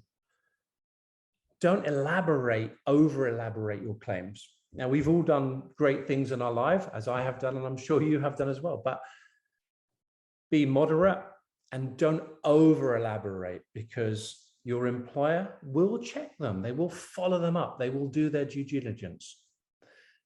Don't try and hide gaps or replace them. Be honest with an employer. Tell them what you did and tell you why you did it. It's okay. These are modern times now. It's okay to take sabbaticals. It's okay to change direction briefly. It's okay when our family becomes priority number one. It's perfectly okay. So be positive in your approach when sharing that. And obviously, don't share confidential information when you're in the process. If you are made an offer, don't disclose that to other people, okay? So just a few job sites that you may or may not already be aware of. A lot of these sites themselves have what are called application tracking systems. You upload your information, and some of these are subscription-based. You pay a yearly subscription for these. Does a job, do any of these have a back door to a school? I would certainly question that, particularly now in modern COVID times. So be wary if a job agency says that they can get you into the back door and they can get you onto the principal's desk. I'm not quite sure that. I think we're all in a similar situation now where we're all very hungry for candidates, and we're all very hungry for your applications. So we encourage a variety of applications. So summary. So start early, obviously. Align your applications and know who you're applying to. Do your research. Use the school's website. Stay in touch. It's okay if you didn't get a position. It's okay if you didn't, to follow it up. I'm in touch with many principals around the world that I met through various interviews, some of which that I didn't get a job, but I'm still in touch with them. You never know what may happen in the future. Be flexible. We keep talking about COVID. You may be asked to teach something that is not your specialist subject. So be flexible. And again, that may be your key to your international future. Obviously, emotional intelligence. Now, staying calm, being resilient, and showing cultural awareness to the country that you're applying to. So if you're applying to China, China is not Germany. If you're applying to Vietnam, if you're applying to Australia, know what the culture of the country is that you are applying to. And finally, just some further resources. If you are considering your international education, Stephen Whitehead's book on international schooling is a fantastic resource kit full of wonderful examples of where to go and the different types of international schooling. Warren Cook's book on application interview preparation. That will give you a head start when it comes to nailing your CV and your future applications. And you'll see the WeChat icon. If you are applying for jobs in China, I would very much suggest that you consider downloading the WeChat application. It's the Chinese version of WhatsApp. All traffic and communication and job postings, a lot of them tend to go through WeChat. Okay, thank you very much for listening, and I'm going to hand you back now. Thank you so much, Andre. So much practical and useful advice there. Thank you. I love the different aspects we're getting from all the speakers. And please, don't worry about going over. Nina, we apologize we're late getting to you, but there's been so much great information, and I'm sure you have some amazing things to share with us too. So please, everybody, let's wait and hear from Nina as well. So Nina, are you okay to take the screen? Thank and then you. please, Yeah, let me just share my screen with you. Give me a moment. Okay. Okay, so I'm going to bring a slightly different focus to the webinar today, and specifically looking at safe recruitment in international schools. Okay, so my name is Nina Hartley, and I'm a child protection and safer recruitment advisor here at Rugby School Thailand, and I've been in post since August 2019. My role is really to advise on policy and procedure, all things safeguarding. So I've been able to sort of set up the various safeguarding systems here at Rugby School Thailand, as we are quite a new school. So my background is that I'm a qualified social worker. So I worked in London Borough Frontline Child Protection Services, in early help, looked after children, and I've also got a background in international development, having worked for the Red Cross and voluntary service overseas. Okay, so very briefly, we're going to look at the importance of safer recruitment, what not to do, and key steps to take to ensure safer recruitment processes are followed. Okay, so thinking about the importance of safer recruitment, you've probably heard the mantra, all of your safeguarding training, you need to be open-minded to the fact that child abuse could take place within your setting. So to have very much that open view that it could happen here. I think you need to take that a step further, and actually, think to yourself, it does happen. And yes, it could happen here, but really kind of, there's a real chance of it happening within your organizational establishment. Think about, if you were a sexual predator wanting to abuse children, where would you work? Where would you want to go and work? You would try and position yourself to have access to children, and particularly, unfortunately, international schools have fallen kind of to having more predators sort of being drawn to going to work to them, and I'll come to that in a moment. You may have come across the serious case review that looked at William James Vahey. So Vahey was an American citizen, and in June 2014 he transferred to an American school in Nicaragua. Up until that point, for the previous couple of years, he'd actually worked at the South Bank International School in London. And then when in Nicaragua, his USB stick was found, I think by his cleaner actually, and it was found to have multiple images of child sexual abuse of school-aged children. Much of this abuse took place on residential trips. He was admitted to having drugged Oreo cookies, which made the children sleepy, and then that's when the abuse took place.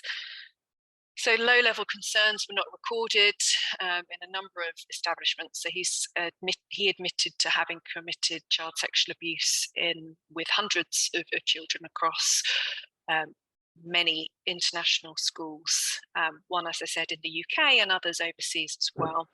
And then during subsequent sort of, as I've said, he did admit to the abuse, but sadly, before any further inquiries could be taken by the FBI, he committed suicide in March 2014. So this led to a serious case review, which was produced by local authorities in southwest London because of the time that he'd worked at South Bank School. So key things that kind of came out of that safeguarding serious case review. It found that he'd had a conviction actually for sexual offences against young boys in California in 1969, which resulted in a 90-day jail sentence and 5 years probation with the condition that he should be supervised in the company of males younger than the age of 16. However, this conviction was not picked up at the point that he qualified as a teacher in the US or by any subsequent employers. But what the serious case review found is actually, had they done, it wasn't necessarily standard practice to do a national police check, but had they done an FBI national police check of his experience in the United States, because that's where his passport was held, this would have actually picked up his crime. And these are just, again, from the serious case review, 4 key areas which were found where safe recruitment processes were not followed. So the role of the job that he was offered wasn't advertised. Neither was there a job description or person specification.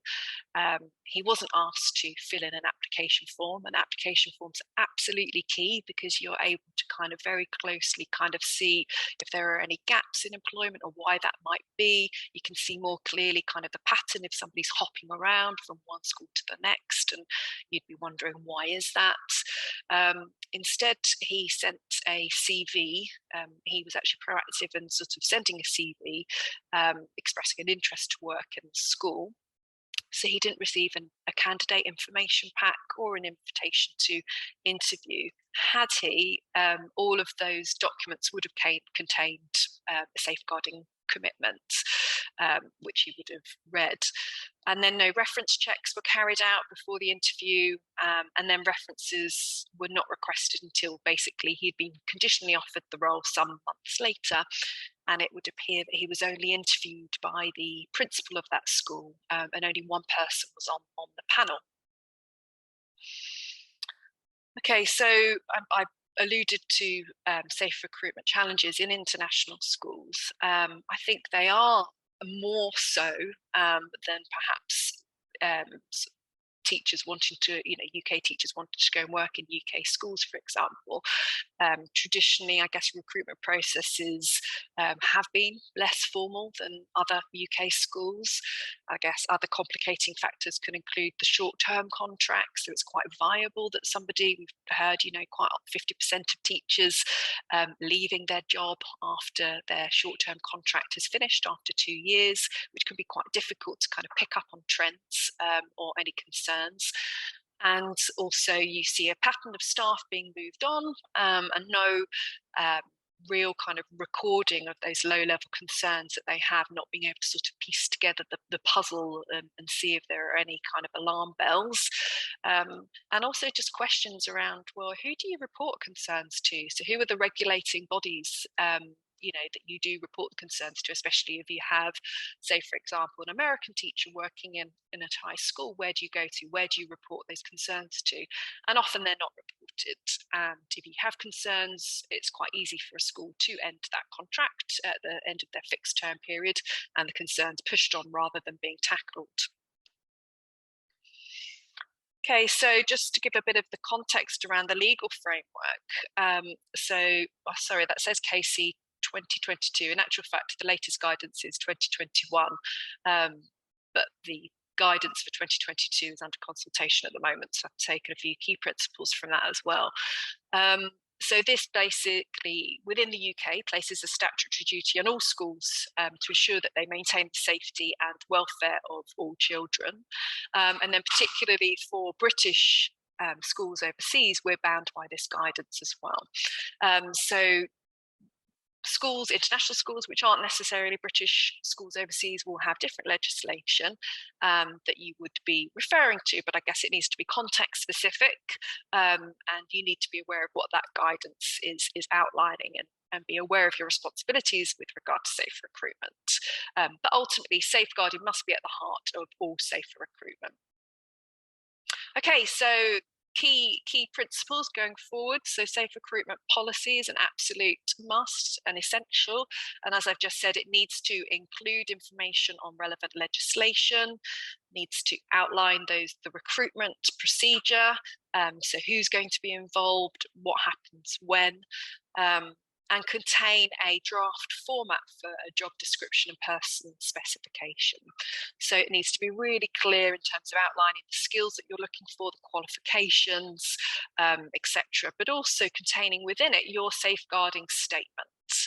And that's really crucial. You know, what is it that you expect for your candidates in terms of their roles and responsibilities in relation to safeguarding of children in your establishment? And again, it's useful to have like a pro forma of what you would put in the advert, which should contain your commitment to safeguarding and what checks you ask for. And all of this is sending messages to people who potentially are looking to come and work at your school and may have, you know, the wrong motivation for that, as I've outlined before. It acts as a really strong deterrent. It gives a very strong message to people that you as an establishment take safe recruitment incredibly seriously. And actually, there's been quite a bit of research to show that this would put off any potential kind of predator wanting to come and work within your school. So again, I've talked already about the importance of having application forms and not accepting CVs. It's fine to have a CV, you know, expression of interest, but certainly when you're getting to the point of wanting to interview somebody, you need to have that application form so that you're in charge of what information you're requesting and that you can see the patterns of their employment much more clearly. And again, a job pack with all requirements needed for their pre-employment checks. So what are those pre-employment checks? What should we be looking for? Okay, so keeping children safe in education talks about having police checks from every country that somebody has lived and or worked in over the period of the last 10 years. So there's some schools would say, you know, for people who've lived and worked in those countries for more than 3 months. We here say 6 months, because actually we're quite a new school and we've sort of recently improved our policies and procedures around safe recruitment. But it's a lot of work for the international police checks for everybody who's lived and or worked somewhere for more than 3 months. So we've gone for 6 months, but that's up to you. And additionally to that, you need to make sure you're getting a police check from where the passport is held, where that person's nationality is. And in the UK government website, there's really useful web links actually, which you can follow, which help you sort of identify what's the national checking agency. So remember, I mentioned William Vahey and the fact that people didn't pick up on the concerns relating to his previous criminal behaviour involving molestation of young people, of children, because they had done like a local police check of that state, and they hadn't done a national police check. So it's really important to get the correct check. So if you're dealing with British teachers, that would be the International Child Protection Certificate, or for anyone who's actually worked and spent time in the UK. We also ask for birth certificates to be legalised, and this is sort of a gold standard, if you like, for safe recruitment. And that's really important because it enables us to sort of check whether or not somebody has changed their name. And there's been a lot of research to show, again, that sexual predators who are wanting to sexually abuse children will go to great lengths to conceal their identity and change their name. And then it's important you get the birth certificate, which is legalised, and cross-check the name on the birth certificate with all of the police certificates that you have also. We ask for 2 references, and these need to be verified. So I think we heard earlier, absolutely, one needs to be from the head from your current school, and additional one from, oh, sorry, that's our school bell, and an additional one from a previous school, so two different sort of educational establishments.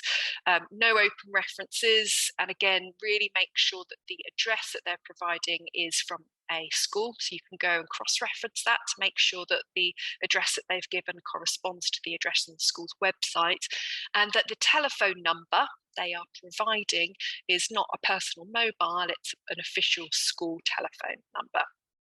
We've also now started to complete social media checks. So just again, sort of cross-referencing the information that somebody's giving us on their application form with their social media presence, and also just to see if there's anything concerning that comes up from information in the public domain.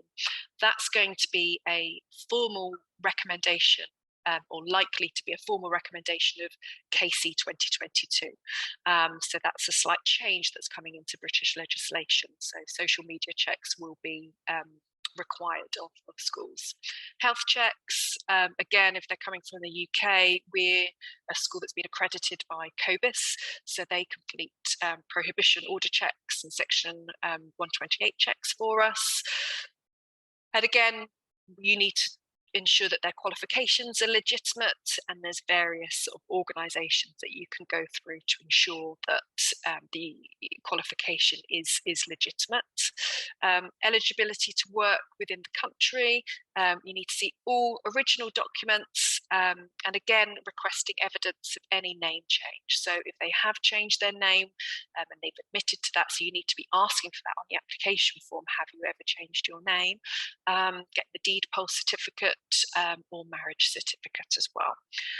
And then, you know, this is like an ideal, and sometimes there are pieces of information that are missing. It could be really difficult to get all of the relevant police checks from every country that somebody may have lived and or worked in over the last 10 years.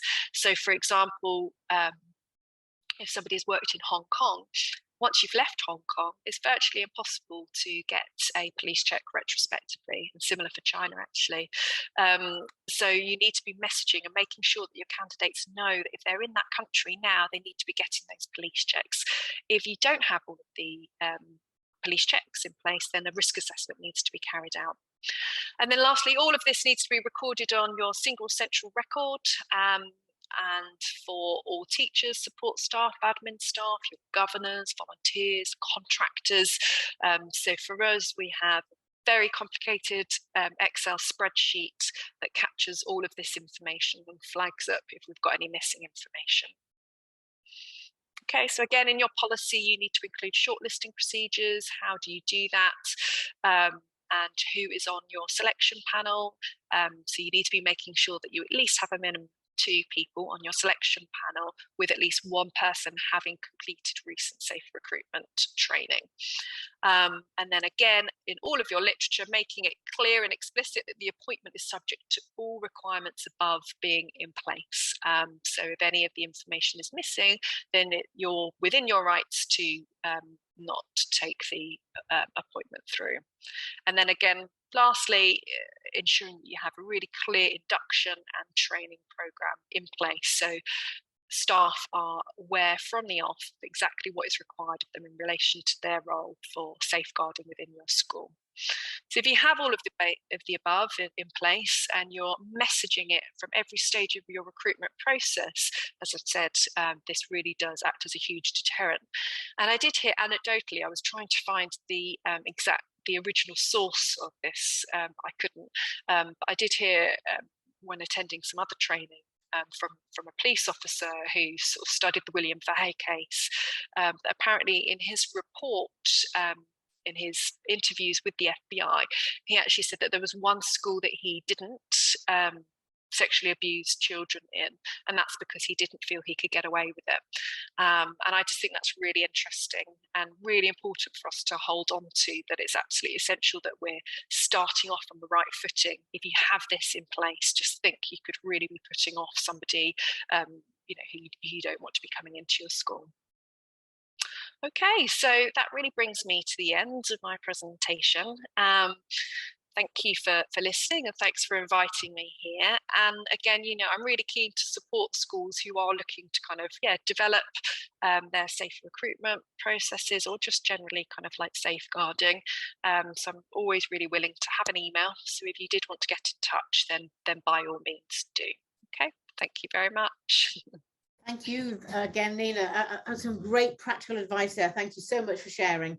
We've had such a wealth of experience being shared today. So would anybody like, the questions in the chat are kind of sort of previous, there's a few of them, but would anyone like specifically to raise the hand or put a question in the chat now for any of the speakers that are still here with us? If you'd like to raise your hand and unmute yourself, please feel free to shout out, or if you'd like to put something in the chat, I'll see if I can pick it up right now. You're all very quiet. There's some, I think it's probably because there's so much wonderful information being shared. As I said, hang on, I think we have a question. So we have Dan is saying, is it acceptable for a head teacher to appoint a partner as safeguarding lead as a partner organisation? I think, Dan, would you like to unmute yourself and ask the question? Sorry, Dan, you're muted. Right, there you go. Was essentially, I've come across a few schools where they had really good safeguarding procedures, and one of my concerns at the time was, for one school in particular, was the head teacher's partner was essentially the safeguarding lead, and I thought it was a very strange appointment, because I felt that if I did identify that there was an issue within the school, it could become quite challenging because of that relationship. And I'm wondering, is this best practice? I'm assuming probably not. Would one of our speakers like to answer? Thank you, Nina. Yeah, I would say, as long as that person is being employed as the designated safeguarding lead on merit, and that's the job that's been advertised for, and clearly, you're not just sort of handing out the job because it's sort of convenient, and you're wanting to sort of give the partner a position. Like, each school should really be having a designated safeguarding lead, and I think you would advertise that role in the same that you would any other role. And so then, as long as due diligence has been gone through in terms of the recruitment processes in exactly the same way, I don't see an issue with that. Okay, I thought I'd ask, because I thought it was quite strange at the time. But then I also felt, actually, if that was the best person for the job, then you'd hire the best person for the job. And it's interesting, because from my own personal experience, it was actually my husband who got the job at the school first. So speaking from experience, and then they were looking for the role and they saw my experience.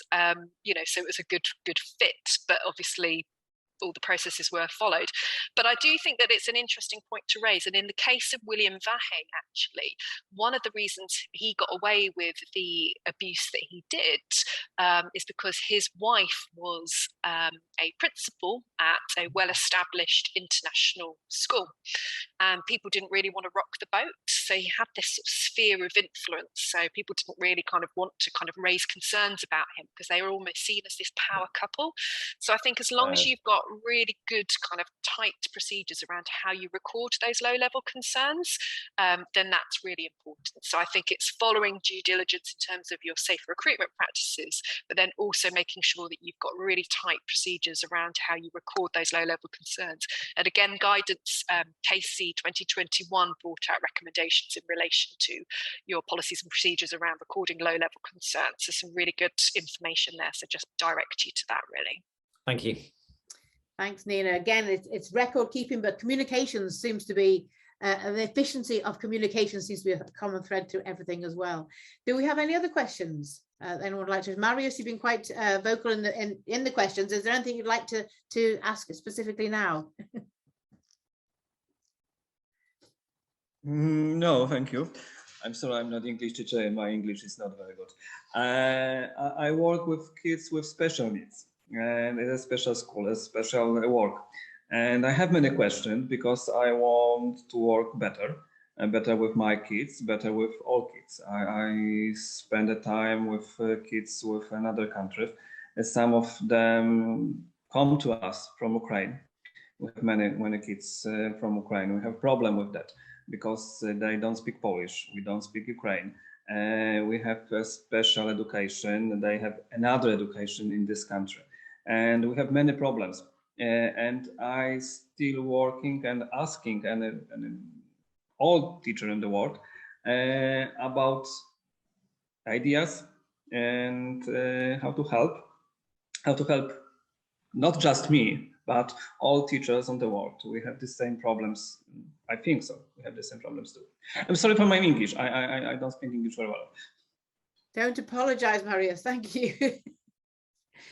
Again, I think we have a lot of focus today has been on supporting each other as teachers, working together as teachers. Any speakers, would anyone like to contribute anything towards? If you could unmute, Andre, were you saying something? Sorry, Francesca Leary, I think that the BML, the book on BMLs, bilingual, multilingual learners. So I think I'd encourage maybe have a look at that book. It talks a lot about using culture to support the language development and students' individual needs. A lot of direct translation, supporting, allowing multiple languages to support each other's language. So I know particularly internationally, we're a melting pot of different cultures, different languages. And the best teachers and the best environments find a way to draw out those positive cultural moments from those students as well. So I appreciate that you probably have a lot of divergent needs. It sounds as though you're doing the right thing. It sounds as though you're developing yourselves. I'm sure there's professional networks that you can be part of, that you can voice your concerns on as well. So yeah, thank you very much for all that you do. Thanks, Andre. And well done, Marius. Like I say, because the Global School Alliance and a lot of teachers in general, I think, are very supportive. There are lots of places hopefully you can go to get to more advice as well. And thank you so much for the speakers today who provide us with so much practical and useful information. Does anybody have any further questions? I'm very well aware that we've been going for 2 hours. The conversation can be continued. I know the speakers have shared their contact details, and there will be more information on the platform that you can see again. We can have, you will get a certificate of participation to be sent by email to the email you registered with. But does anybody have any burning desire to have a conversation now? Who'd like to unmute or put your hand up? Would anyone else like any questions, or should I say thank you very much, everybody, for participating and contributing, and I look forward to carrying on these conversations and having some more really interesting webinars like this again in the future. Okay, I can't see any burning questions. I apologize if I've missed anybody, but thank you very much. And I think we'll say good morning, good night, good evening, and thank you everybody for participating. And goodbye for now. Bye, everyone. Thank you very much. Thank you, everyone. Goodbye. Have a good day. Bye. Thank you. Have a great day.